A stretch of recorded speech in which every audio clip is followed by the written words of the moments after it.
نماز پڑھنے کا صحیح طریقہ کیا ہے اور کس فرقے کی نماز پڑھنی چاہیے؟ نماز تو اللہ کی پڑھنی چاہیے اور اللہ کے پیغمبر کے بتائے ہوئے طریقے کے مطابق پڑھنی چاہیے۔ یہ بالکل ایک غلط فہمی ہے کہ نماز میں کوئی اختلاف ہے۔ ایک حقیقت کو نہ سمجھنے سے یہ خیال پیدا ہوتا ہے۔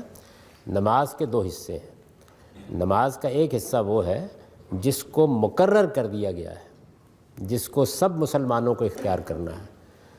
اس میں کچھ اعمال ہیں، آپ ہاتھ اٹھا کے نماز کی ابتدا کرتے ہیں، قیام کرتے ہیں، آپ رکوع میں جاتے ہیں، آپ اٹھتے ہیں، آپ 2 سجدے کرتے ہیں۔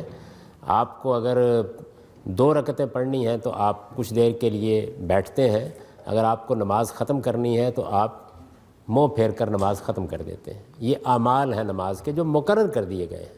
پوری مسلمان امت میں کسی فرقے میں کسی گروہ میں ان میں کوئی اختلاف نہ کبھی ہوا ہے نہ ہے۔ پھر نماز کے اذکار ہیں جو مقرر کیے گئے ہیں۔ وہ کیا ہیں؟ آپ کو اٹھتے بیٹھتے ہوئے اللہ اکبر کہنا ہے، رکوع سے اٹھتے ہوئے سمع اللہ لمن حمدہ کہنا ہے، آپ کو جب منہ پھیر کے نماز ختم کرنی ہے تو السلام علیکم ورحمۃ اللہ کہنا ہے۔ یہ نماز کے اذکار ہیں۔ کبھی ان میں کوئی اختلاف نہیں ہوا۔ سب گروہوں سب فرقوں کے اندر اسی طرح سے یہ ادا کیے جاتے ہیں۔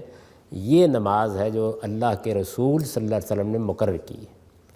اس کے سوا اب آپ کو باقی کیا کرنا ہے؟ رکوع میں کیا پڑھیں، کچھ پڑھیں یا نہ پڑھیں، سجدے میں کیا کریں، جب آپ بیٹھتے ہیں 2 رکعتوں کے بعد یا آخر میں بیٹھتے ہیں اس میں کیا کریں۔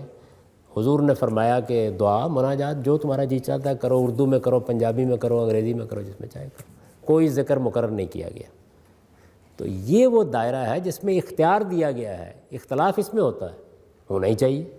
یہ دیا ہی اس لیے گیا تھا اختیار تاکہ نماز 2 چیزوں کا مجموعہ بنے، ایک مقررہ اذکار اور اعمال اور دوسرے ہم اپنی طرف سے کیا کہنا چاہتے ہیں۔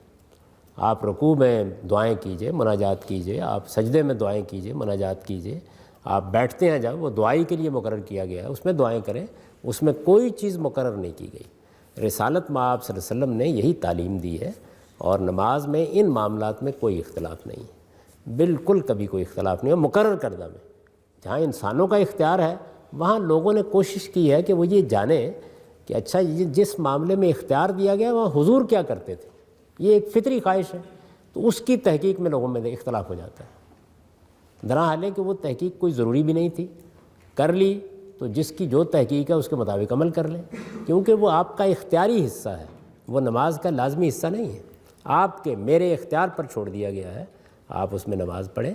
اور یہی وجہ ہے کہ جو حصہ دعا کے لیے مقرر کیا گیا ہے، لوگوں کو چونکہ اس میں عربی کی چند چیزیں سکھا دی گئی ہیں، وہ ان کو پڑھنے کے بعد سلام پھیرتے ہیں، پھر کہتے ہیں جی دعا کرنی ہے۔ حالانکہ دعا کے لیے تو خود نماز تھی، وہ آپ سجدے میں کریں، وہ آپ رکوع میں کریں، جو اللہ تعالیٰ سے باتیں کرنی ہیں کریں، جس زبان میں چاہتے ہیں کریں۔ لیکن نماز کے لازمی اذکار کیا ہیں؟ وہ سورہ فاتحہ اور قرآن میں لانا، وہ ہر حال میں عربی میں ہوگا۔ اللہ اکبر کہنا، سمع اللہ لمن حمدہ کہنا، السلام علیکم ورحمۃ اللہ کہنا۔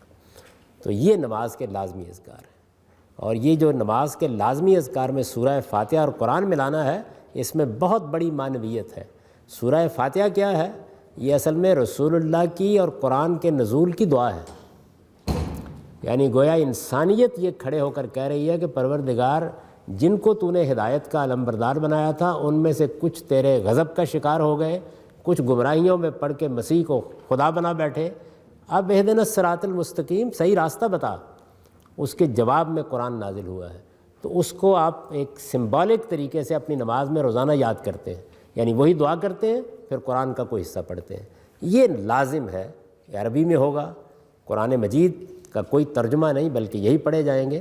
باقی نماز آپ کی ہے، اسی میں سارے اختلافات ہوتے ہیں۔